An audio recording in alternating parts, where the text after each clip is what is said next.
Na Prever FM, você começa o dia bem informado. 7h04. Voltamos com o primeiro jornal ao vivo no feriado de Tiradentes, aqui na Prever FM. E é com satisfação que nós estamos recebendo a secretária de Esportes e Promoção da Qualidade de Vida, Clarita Balestrin. Clarita, bom dia, obrigado por atender o nosso convite neste feriado. Bom dia, Márcio, bom dia, meninas, bom dia, amigos da Prever. É um prazer, né? A gente que gosta de acordar cedinho, não tem data, não tem feriado, é sempre gostoso estar aqui. Ô Clarita, é gostoso quando a gente percebe no final de semana, por exemplo, que um brasileiro consegue um título mundial no tênis de mesa, né? No esporte, eu dizia para as meninas aqui nos bastidores que na adolescência eu joguei muito, gostava muito de tênis de mesa e por ser sinistromano, ser canhoto, eu tinha umas dificuldades. E aí o meu professor, o Kim, né, o Kim Garcia, né, me ensinou a jogar mais longe da mesa para você ter um pouco mais de mobilidade, enfim. É muito legal o Hugo Calderano com essa vitória ontem. Já começou bem o domingo de Páscoa, né? O Brasil é multiesporte, né? Verdade. E o tênis de mesa é aquele esporte de lazer, de final de semana, de amigos. E é uma modalidade que Botucatu tem também, que a gente tem escolinha lá no ginásio. Então ontem, quando eu vi, eu falei, puxa, que legal. Agora a galera vai procurar mais ainda, porque é sempre algo mais motivador, né? Quando você tem um ícone deste se destacando, né? Sem dúvida alguma, sem dúvida. E pode ter certeza, né, que acaba contagiando. Na primeira oportunidade, a escolinha vai ter mais pessoas. Falam, quero treinar, quero jogar, quero me destacar, né? E é bom isso para o Brasil. E o nosso esporte, passando os 100 dias aí da sua atuação como secretária, muitas dificuldades? Márcio, foi meio diferente, né? Porque você imagina que você vai entrar numa secretaria e fazer planejamentos. Óbvio que a gente tem planos, tem projetos, mas eu senti assim que, até por ser diferente, né? Mudou, é um novo secretariado, as pessoas ficaram bastante curiosas. Então, eu tive um período bem grande de atender bastante as pessoas, começar a organizar coisas, fazer, né, o link da equipe que já existe dentro da secretaria, mas está sendo uma experiência muito rica, valiosa e cada vez vai deslanchar mais, né? Não, e a gente está percebendo o seguinte, nós já estamos quase no final de abril, estamos no finalzinho de abril, daqui 9 dias acabou o mês, né? E as coisas acontecendo, já tivemos a corrida dos 170 anos luz, com 1.000 participantes e tudo mais, e a coisa vai crescendo e os eventos vão acontecer e, de repente, dentro do que está planejado, programado, existe também a preocupação de repente, uma entidade, um grupo de amigos, uma empresa também querer promover um evento. E como é que fica quando acontece dessa forma? Não está planejado, apareceu de última hora, mas de repente é um evento novo e um evento que pode ser grandioso. A gente recebe bastante visitas com esse objetivo, né? O mais clássico são as corridas de rua, mas não são só as corridas de rua.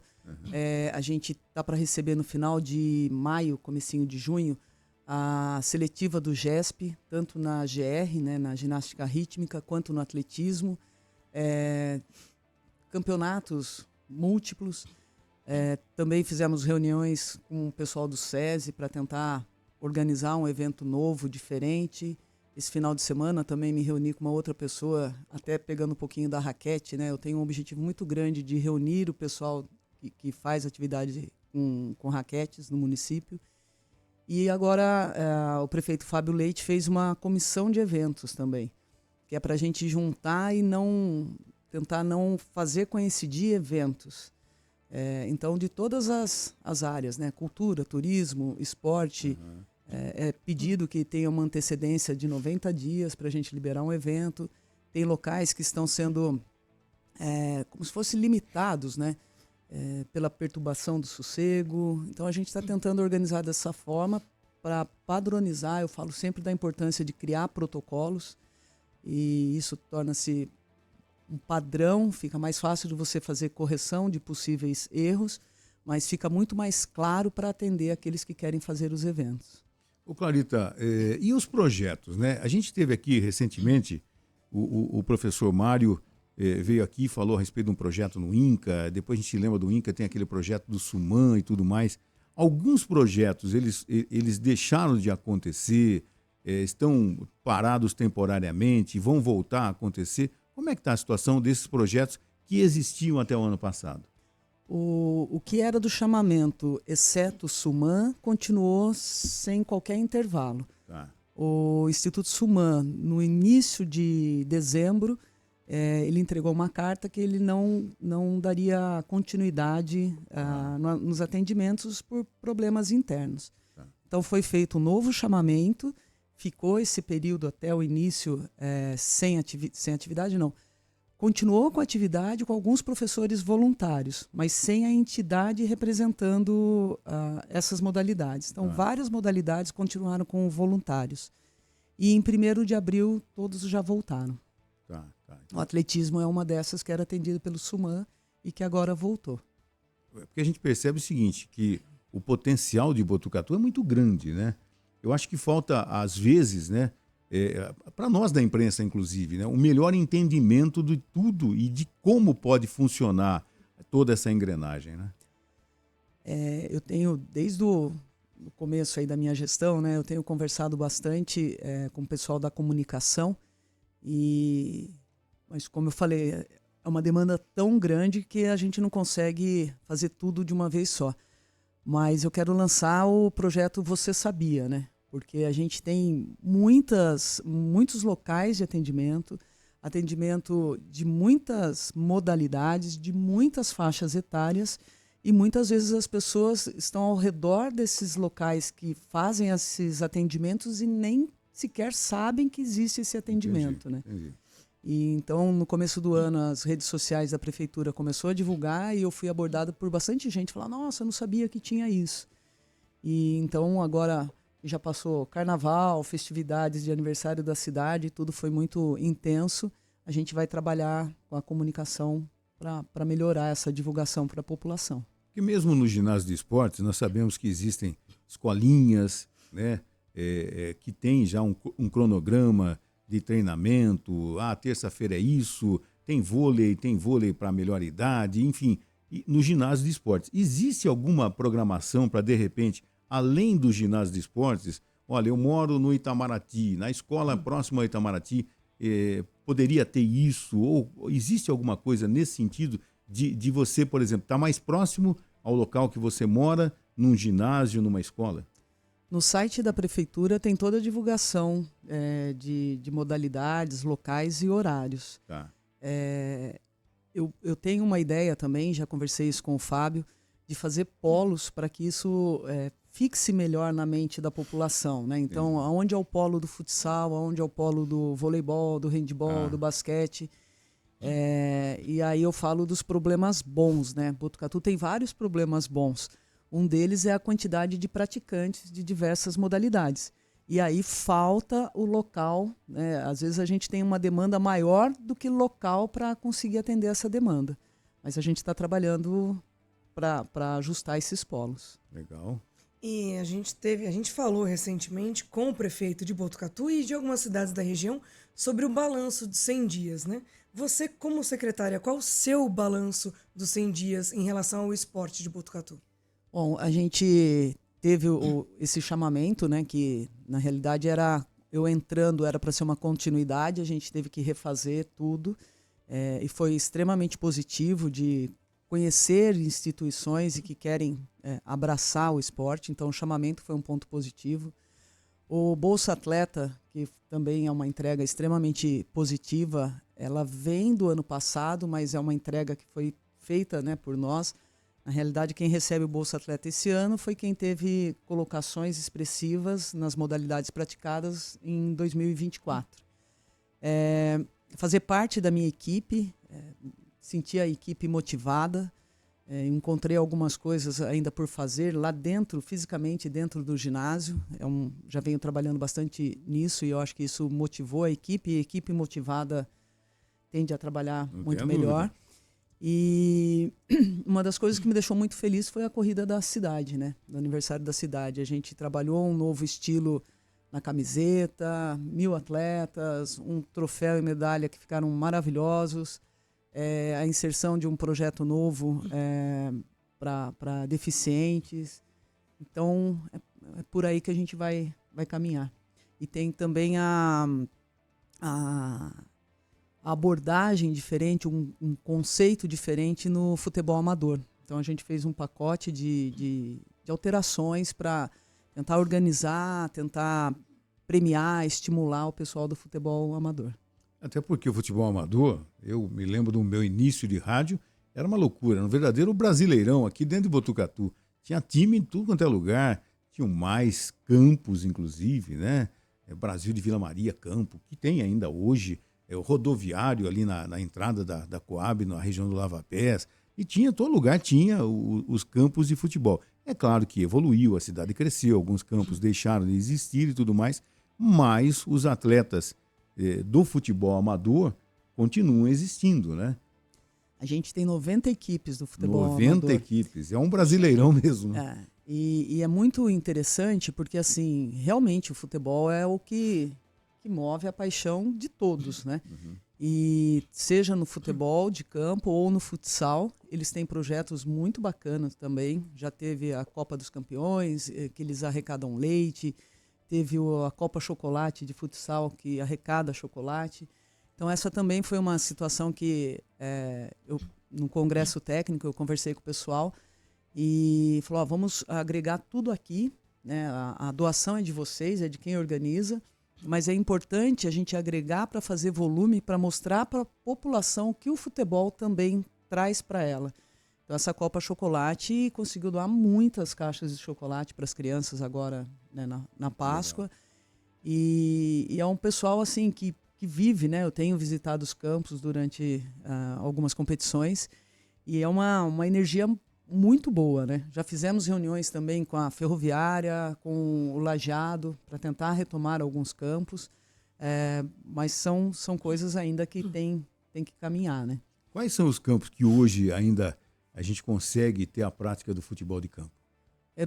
Que a gente tem usado, né? O Heróis do Araguaia, o campo de Rubião, o campo da Vila Maria, são os três que a gente mais utiliza. A gente tem o campo do Jair, que precisa ainda finalizar algumas coisas, ele tem somente o campo, né? Então não tem vestiário, não tem arquibancada, mas esses três são os mais utilizados. Daí divide em série A, B e C e consegue dar conta. Que legal, mas também quase 90 clubes participando, né? Times participando, é muito legal. Ô Clarita, a gente divulga sempre aqui, e com grande alegria, as conquistas do SESI, né? O SESI Judô, nós já tivemos a felicidade, só o Michelzinho que não veio ainda aqui, por falta de data, quando era para vir estava competindo, foi para as Olimpíadas, mas deixou o recado aqui e tudo mais. É muito legal a gente ter uma instituição como o SESI, como tem Bauru, com vôlei e tudo mais. Aqui o judô no SESI é o grande destaque, né? Eu também fui visitar no início, né, da gestão, fui fazer uma visita lá, ainda era o Jader, que agora foi para outra cidade. É incrível, né? Lá eles têm um slogan que é Fábrica de Exemplos.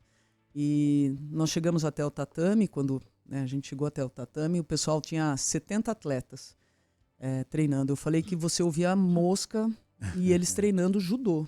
Coisa, né, gente? Então, assim, é disciplina, é organização.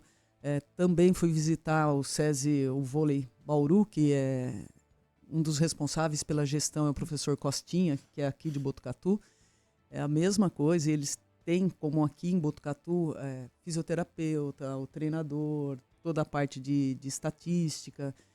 E é uma fábrica de exemplo para nós também, né? Então, na secretaria, a gente vem procurando trabalhar bastante com estatística, com dados, com números. É muito cedo para a gente apresentar números, mas a gente tem hoje lá uma pessoa responsável por isso. E o SESI é este grande exemplo, né? E outros exemplos como o do SESI, você acha que existe a possibilidade, pelo menos assim, a médio prazo, da gente ter em Botucatu? Porque, de repente, eles fazem um trabalho que leva o nome da cidade, né? E acaba servindo de motivação para jovens. Nessa escolinha do SESI é impressionante o número de crianças que esse ano, Judô, natação. principalmente judô, o número de crianças que passaram a também ir para a escolinha. Sim. Eu falo que eu adoro uniforme, né? Eu sempre falei do uniforme. Na escola é uma proteção, né? Você visualizar uma criança uniformizada. E eu vejo e cito como exemplo também o pessoal da Nauru, com trabalho com os PCDs. E você vê as pessoas vestindo a camisa, né? Do SESI, da Nauru. Então são exemplos que eles conseguem fazer a pessoa criar aquela paixão por quem eles representam, né? Aqui o pessoal do handball tem começado um trabalho, começado não, né? Já vem num crescente de um trabalho muito bacana. O pessoal do atletismo, né? Teve índices muito bons. E o que o SESI tem de diferente, que é difícil para a gente, no caso, é a grana, né, em si, o investimento. Então, o SESI ele escolhe polos e cada polo recebe o seu investimento específico para criar essa fábrica de exemplos. Entendi. E a prefeitura a gente tem que dividir entre todos, né? E atrás, agora a gente está nos finalmente da lei de patrocínio.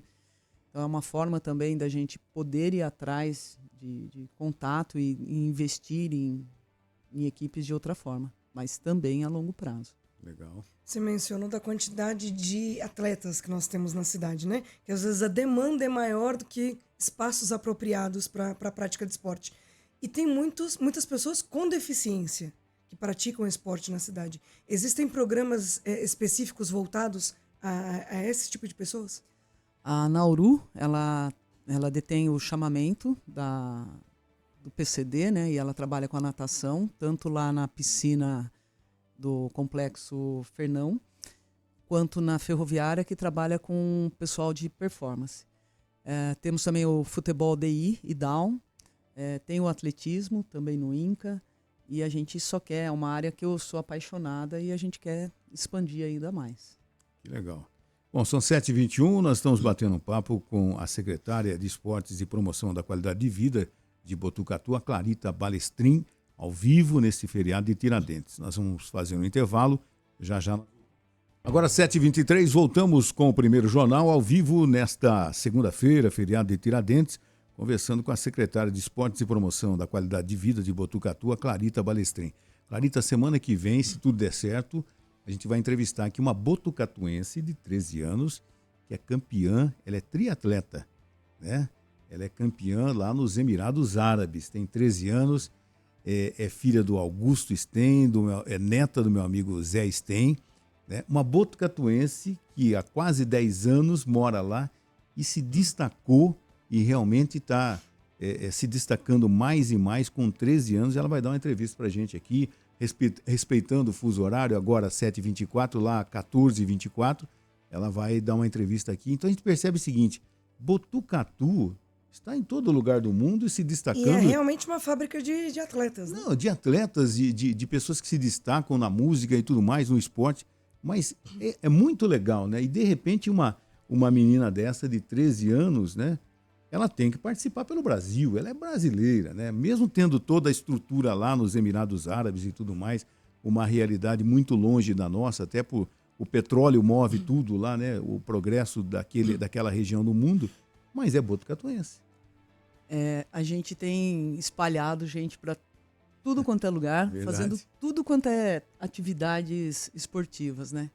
Eu comecei a fazer a faculdade de Educação Física em 92 e não era tão comum tantas mulheres, mas já existiam bastante mulheres na Educação Física, mas fazer exercício físico ou fazer esporte era uma coisa ainda meio, né?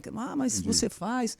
Hoje é o dia a dia, é a rotina. Óbvio que a gente tem uma taxa elevadíssima de sedentários, pensando em exercício físico, mas tem uma taxa altíssima de apaixonados pelo esporte dos mais diversos, né?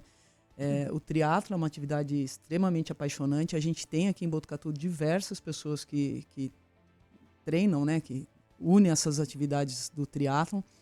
E também é interessante da idade, né? Não tem idade e é espalhado pelo mundo e múltiplas atividades. Isso é muito legal, muito gostoso de sentir, de ver, de conhecer pessoas que tocam a vida assim, né? Quando você fala do crescimento de pessoas em Botucatu, que praticam atividade física, né? É muito legal. Botucatu tem várias condições. O aspecto das belezas naturais já é o primeiro, né? Não precisa fazer nada, está lá. A natureza nos deu, né? Deus nos deu, né? E está lá, né? E, de repente, oferecer condições para essas pessoas, né? Então, a gente lembra, eu me lembro, porque é um lugar que eu passo 300 vezes por dia ali em frente. De novo, a entrada do Lajado, o velódromo, a pista de caminhada e tudo mais. Que é uma coisa assim que é difícil, eu vejo todo dia, e quando eu venho de manhã para a rádio, 5 e pouco da manhã, já tem gente caminhando no velódromo, né? É uma coisa cultural, vai ser difícil mudar, é mais fácil caminhar ali do que as bicicletas circularem. Eu me lembro quando ia inaugurar aquele velódromo, teve algum problema aconteceu, que tinha uma placa lá, tiraram, que o prefeito na época, o Pardini, ia fazer a inauguração, não houve essa inauguração oficial e tal, tiraram a placa grande e deixaram só uma plaquinha lá de proibido correr, né? Só a bicicleta e tal. Mas não adianta, o pessoal vai. Final de semana eu passei ali e falei, gente do céu, onde vai esse povo? Né?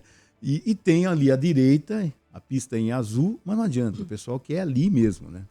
O esporte, ele é uma atividade social, né? Uhum. Então, assim, eu já fui visitar diversas vezes, em diversos horários. A gente já uniu diversas secretarias para pensar em solução ali. E a gente tem alguns agentes ali que dificultam um pouco, que é o batalhão, né? Então, você não pode alterar o fluxo lá, porque é a entrada e saída do batalhão da Polícia Militar. E como o nome diz, a Avenida Universitária, a entrada da universidade. Mas como um fenômeno social, eu acho que as pessoas elas querem sentir a energia do movimento. Então, tem pessoas que vão para a lateral da pista azul lá, eu já vi diversas pessoas também usando a pista azul, mas as pessoas que fazem treinamento de volume maior preferem ficar naquela região, mais próximo ali junto ao velódromo, né, próximo ao canteiro, por ser plano, né? E eu tenho falado assim, já pensei em diversas coisas, mas o Lajado está muito próximo e tem também uma área plana, mas as pessoas preferem, eu acho que essa energia, esse fluxo. Quando inauguraram, né, quando colocaram à disposição esse local, eles chamaram de alto rendimento. E aí que colocaram e tiraram a placa, né, porque é ciclismo, independente de ser ou não alto rendimento. E eu estou voltando agora de uma viagem, fui para uma região que tem muito ciclista, muita ciclovia, e tem pessoas também caminhando na ciclovia. Porque normalmente a ciclovia é um lugar plano, então chama todo mundo para ela. É difícil. Ali a gente agora está com uma outra ideia de fixar ponto de orientação. Já soube de acidente que teve lá através de um dentista, porque ele atendeu uma pessoa que estava caminhando e um ciclista atropelou e ele machucou o dente. É orientação. É orientação e é o que eu falo assim dos esportes, né? Ninguém está lá para agredir o outro.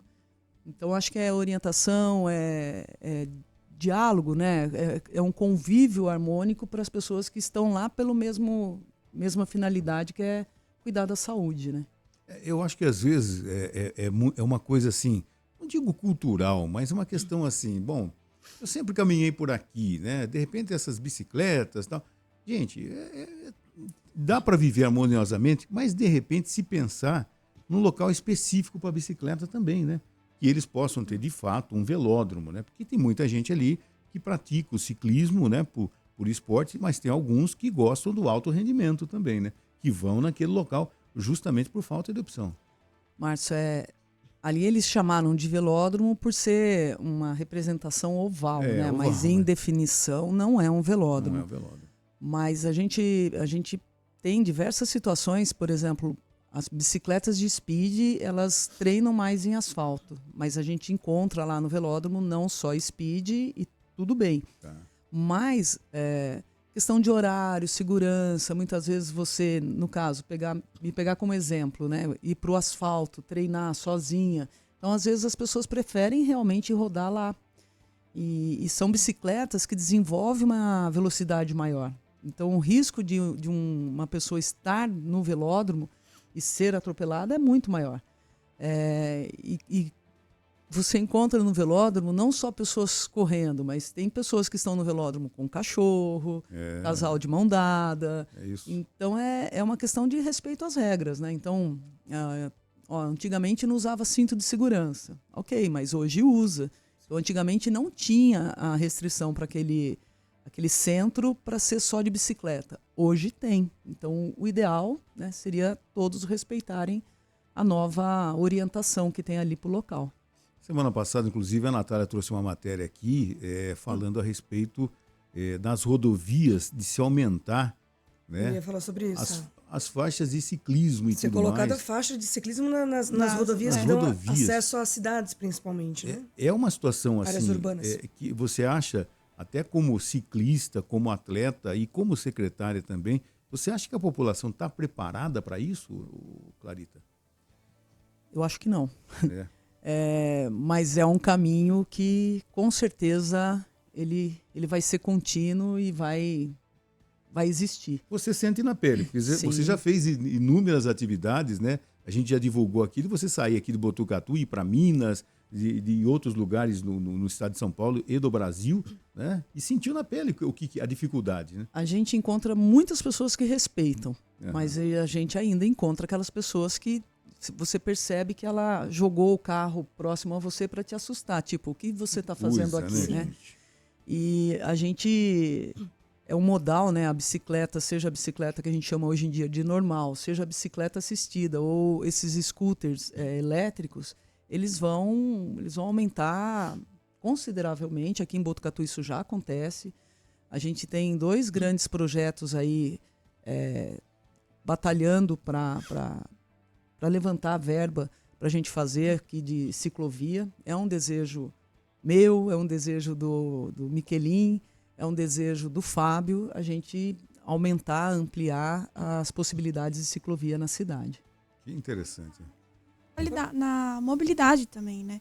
A bicicleta é algo muito mais ecológico, não prejudica o meio ambiente, né? Não prejudica o meio ambiente, estimula as pessoas indireta ou diretamente à prática de atividade, mas a cidade ela tem que ir se preparando, né? Então, por exemplo, se eu sair para trabalhar de bicicleta, tem alguns lugares que se você passar no curso e tiver que parar um pouquinho, você não tem aonde deixar a sua bicicleta. Então, são coisas assim que vão progredir. Voltando, né? A população está preparada?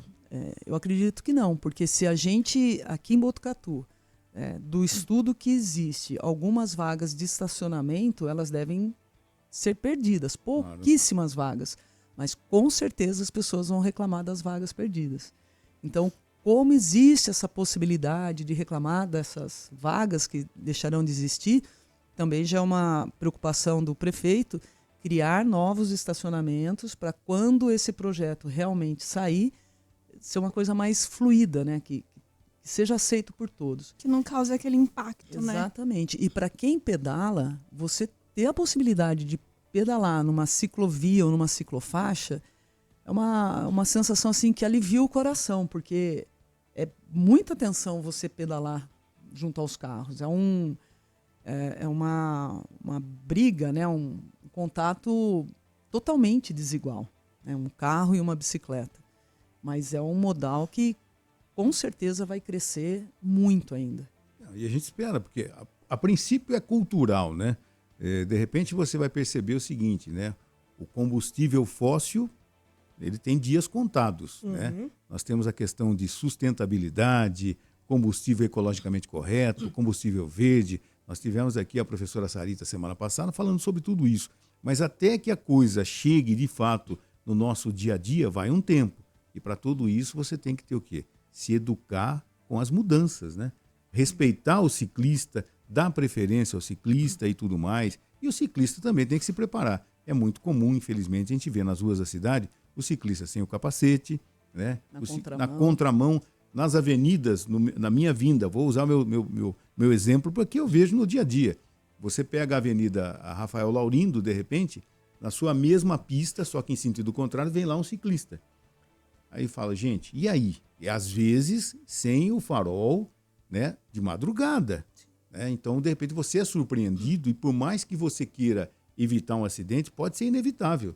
Porque às vezes na hora que você mexe no volante do carro, ele também vai para o mesmo lado. E aí acontece o confronto. Né?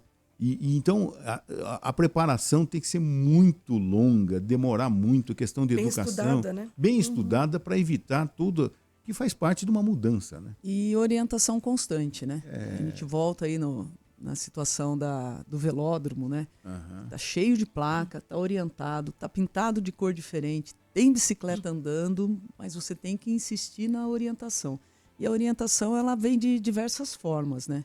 E sobre a bicicleta ainda, eu fiz recentemente uma viagem que estava programada antes de receber o convite para a secretaria. Nós viajamos com 24 pessoas para fazer cicloturismo e tudo com bicicleta assistida. Então, assim, fora do Brasil, a bicicleta assistida já é au concurso. Aqui está ficando cada vez mais. Mas nós tínhamos pessoas de todos os níveis.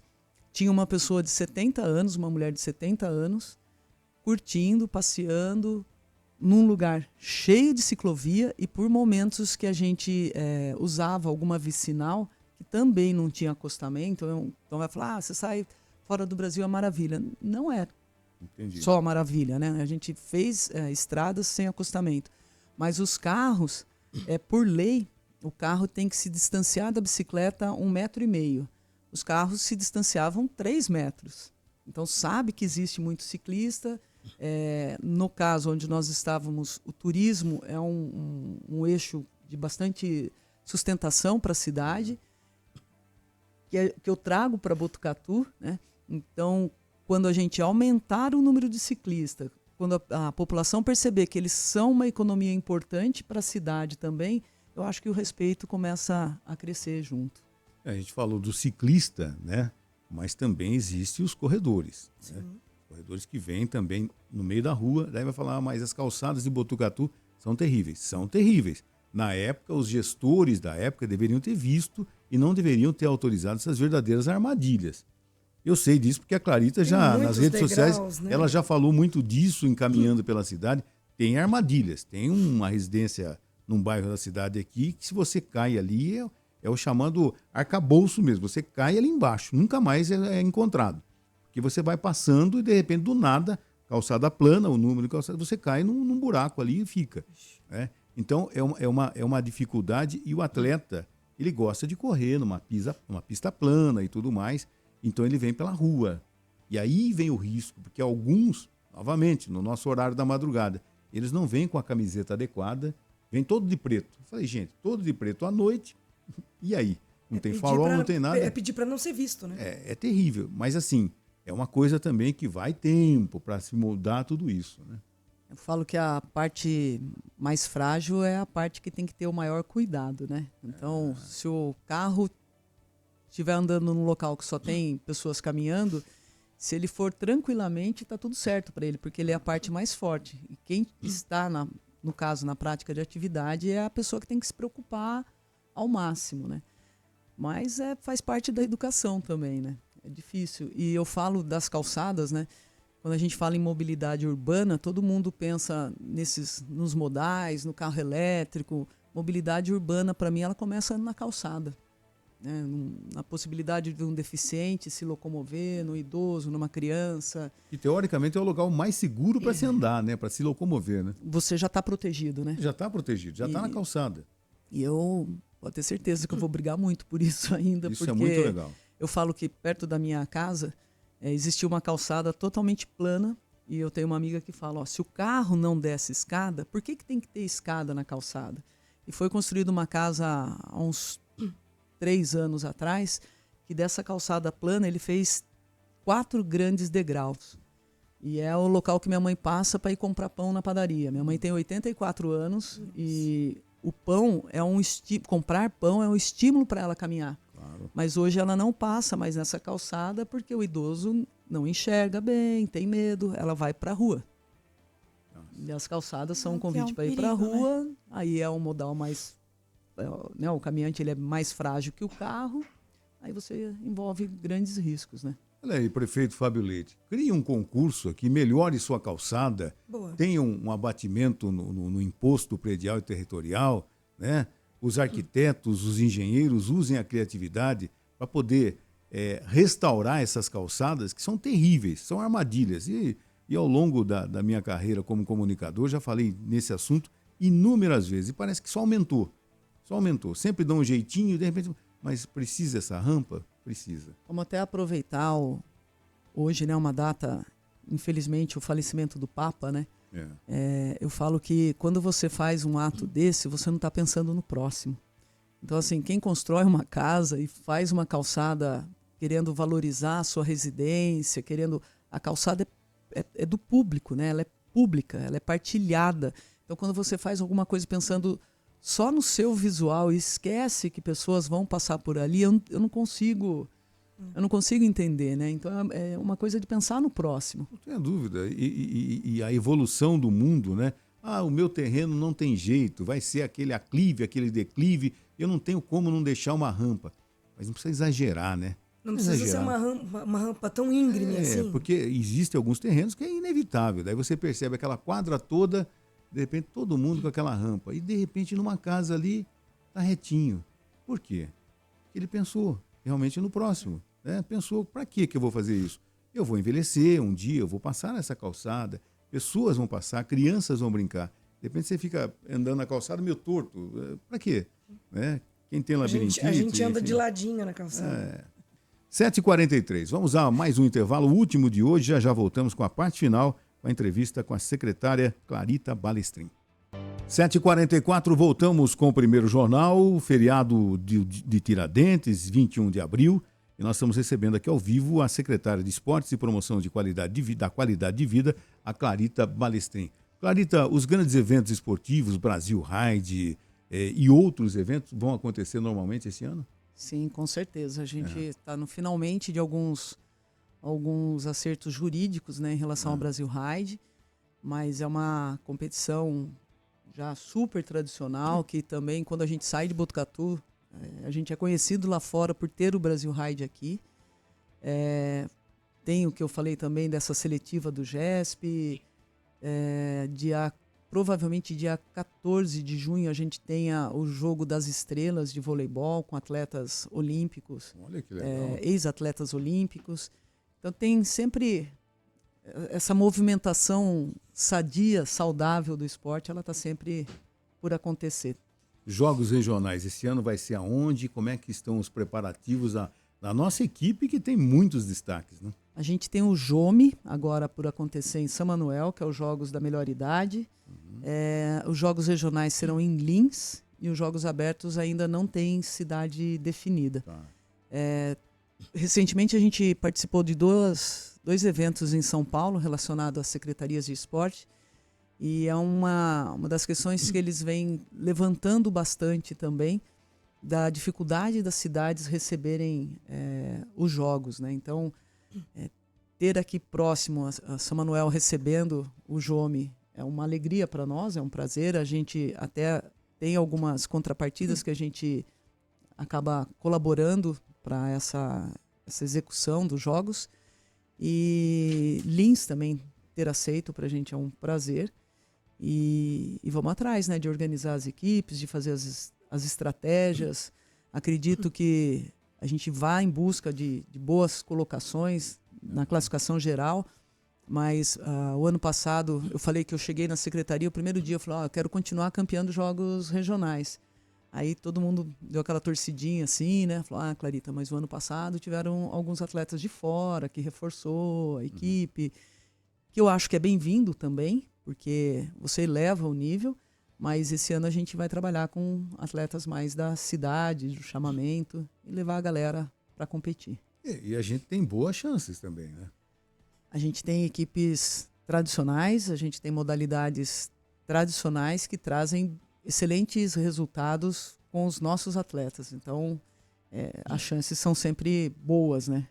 Você falou de atletas de outras cidades virem disputar por Botucatu, que isso acontece, né? E quando, de repente, a gente tem um bom atleta que resolve ir participar por outra cidade? Não tem jeito de falar, fica aqui mais um pouco, vamos conversar. Márcio, esse é um movimento natural do esporte, né? Quando a gente sofre essa situação, é sempre quase que constrangedor, mas é uma liberdade do atleta, né? Eu mesma, quando eu tinha 19 anos, fui fazer faculdade, eu não tinha dinheiro para fazer faculdade, eu solicitei ver se a prefeitura conseguia me ajudar em alguma coisa e não conseguia, na época, ajudar com nada. E eu fiz faculdade em Avaré, e Avaré me ofereceu a faculdade e ônibus, hospedagem. Então, assim, era a minha moeda para eu conseguir estudar. E quando eu fui, mas você está indo... Você não vai por dinheiro, você vai por situações que te auxiliam na sua progressão. Então eu entendo totalmente o atleta que sai, a prefeitura procura, óbvio, reter o máximo possível, né, os atletas aqui. Hoje, o que eu já citei, o Bolsa Atleta é um grande incentivo para a gente manter nossos atletas aqui. Nós temos a bolsa de R$500, de R$750 e de R$1.500. E os resultados dos jogos regionais, eles são uma garantia de bolsa para o ano seguinte. E eu até brincando, né? Já faz bastante tempo, mas eu não tive esse incentivo na minha época. Então a gente progrediu muito no incentivo para tentar reter os atletas na cidade. Entendi. É a evolução dos tempos, né? Como fazer para deixar o atleta aqui, né? Existem algumas coisas, a gente já comentou aqui, e as pessoas às vezes não entendem. De repente você tem ali um campeonato de karatê que vai acontecer em Dubai, né? E tem um botucatuense que é campeão regional e tal. Aí ele tem que fazer vaquinha, ele tem que fazer pizzada, ele tem que parar no farol para conseguir a verba, rifa e tudo mais, para conseguir a verba para se deslocar, para disputar pelo Brasil, disputar pela cidade e tudo mais. E aí, né, a lei fiscal não permite que a prefeitura determine uma verba para auxiliar o atleta. E aí o atleta ele tem que ter, além de um bom desempenho, e correr o chapéu nas empresas e tudo mais para conseguir se locomover, né? O objetivo da prefeitura é atender o público, né? Então, assim, para mim não tem forma diferente do que a clareza, né? Você deixar claro o que você está fazendo, tanto de atitude quanto da sua movimentação do dinheiro público, né? O dinheiro não é meu. Então, o ano passado nós tivemos um gasto muito grande do nosso orçamento com o transporte. Algumas modalidades, elas estavam se deslocando por entidade ou, vou chamar de academia, né? Mas talvez o correto, melhor, seja a entidade. A entidade várias entidades de uma mesma modalidade usavam transportes diferentes. O que a gente procurou fazer foi unir a modalidade. Então, a semana passada teve uma situação aí na rede social citando que a secretaria negou o transporte para as duas atletas. A gente não nega, mas é difícil você atender individualidades, né? O que a gente procura e vai procurar trabalhar sempre dentro do protocolo que eu falei, até mesmo você seguindo um protocolo. Se existir erro, você consegue olhar para trás e saber identificar onde você errou, mas óbvio que o objetivo de um protocolo é sempre padronizar e alinhar para todos e fazer da possibilidade pública um acesso para todos, né? Então, no exemplo que você citou, que é excelente, individualidades é muito difícil atender. O que a gente consegue atender nas individualidades é o chamamento. Então, muitas vezes, vou voltar no transporte, a gente consegue atender a modalidade num transporte para diversas competições, e a gente tem feito isso.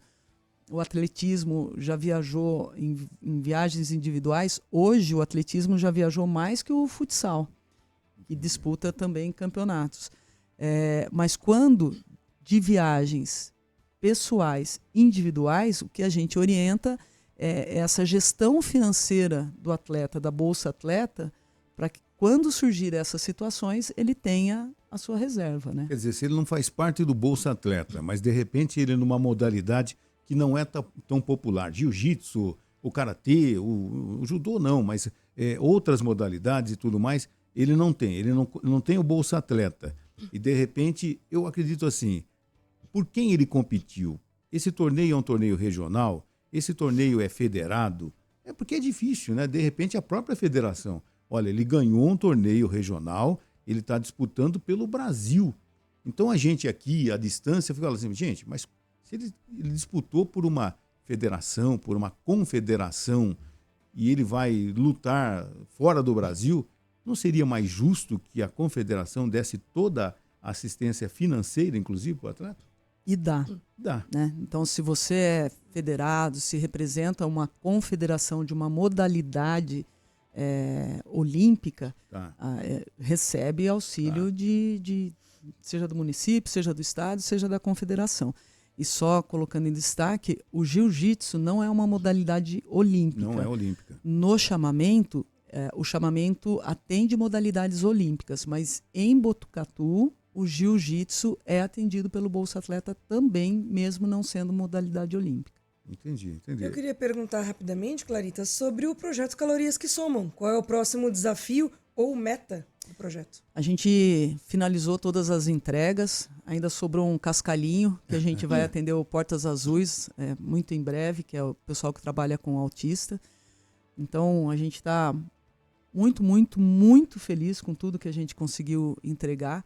E é o que eu citei, né, atrás a minha paixão pelos DI, IDAL e todos, né, da parte dos PCDs que foram atendidos.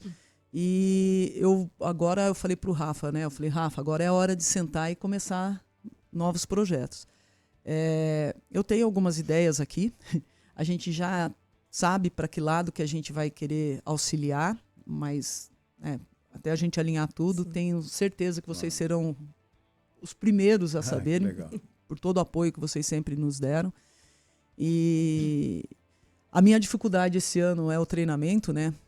A correria diminuiu bastante meu fluxo de treinamento. A secretária com o atleta agora tem que saber separar as coisas, né? Tem que ajustar bem os horários. A agenda é complicada. Mas já eu volto com novidades. Só é uma coisa, eu adoro responsabilidade, né? E o Calorias que Somam é mais uma que cresceu muito e que eu já vesti como minha responsabilidade e a gente vai trabalhar muito por ela. Que legal. E a gente vê, né, e divulgou aqui também, entrevistamos a presidente da APAI e tudo mais, né? A gente percebe a alegria quando, através de uma ação que começou com 2 atletas e que teve um envolvimento da cidade, gente fora da cidade, e quando se consegue entregar aquela verba que foi conseguida e a melhoria aparece, está todo mundo vendo, a APAI fica contente, a cidade fica contente e, de repente, eu imagino o coração de vocês e do Rafael como ficam, né? Olha, de forma geral, né, a gente entregou um eletroencefalografo para a neonatologia e a médica responsável comentou de um atendimento e juntou lágrima nos olhos. Entendi. Laser para quimioterapia, também da radioterapia, a APAI, a residência inclusiva, o Pernas Livres, que na corrida da cidade, o Cezinha, que era jogador de futebol, correu com o seu filho, que tem um problema, na cadeira, os dois se divertindo, né? Então, assim, a gente não tem noção do quanto isso vai se espalhar. Mas quando você vê, arrepia a valer, né? Quando você vê aquilo acontecendo, é muito legal. E eu acabo recebendo mensagens no Instagram, no celular, de pessoas que muitas vezes ou eu não conheço, ou eu não tenho convívio, mas que tem na sua residência casos, né, das pessoas que a gente acabou colaborando. E as pessoas mandam mensagem agradecendo, e você fala, nossa, como isso chegou até lá, né? E isso somos nós, né? Somos todos nós, não sou só eu e o Rafa. São todos que ajudaram, são vocês que divulgaram, são as entidades que trabalham e cuidam dessas pessoas. Então, assim, acho que pro resto da minha vida eu vou estar fazendo isso, que é muito gostoso, é muito prazeroso e é ir dormir tranquilo, né? Feliz. Que legal, que legal. Clarita, muito obrigado por ter aceitado o nosso convite, né? Todo sucesso para você, conte com a gente, no sentido de divulgar as coisas da secretaria, as coisas pessoais sua, sempre com esse ato de solidariedade e tudo mais. E qualquer dúvida, a gente vai ligar para a Clarita no sentido de dirimir qualquer dúvida que porventura possa acontecer. Muito obrigado, viu, Clarita? Eu que agradeço. O poder da comunicação alinhada, correta, ele é gigantesco. Então, só tenho a agradecer a vocês e vou trabalhar cada vez mais com um projeto Você Sabia, espalhando a informação da Secretaria. Que bom, conte com a gente. Você ouviu Primeiro Jornal Previr FM.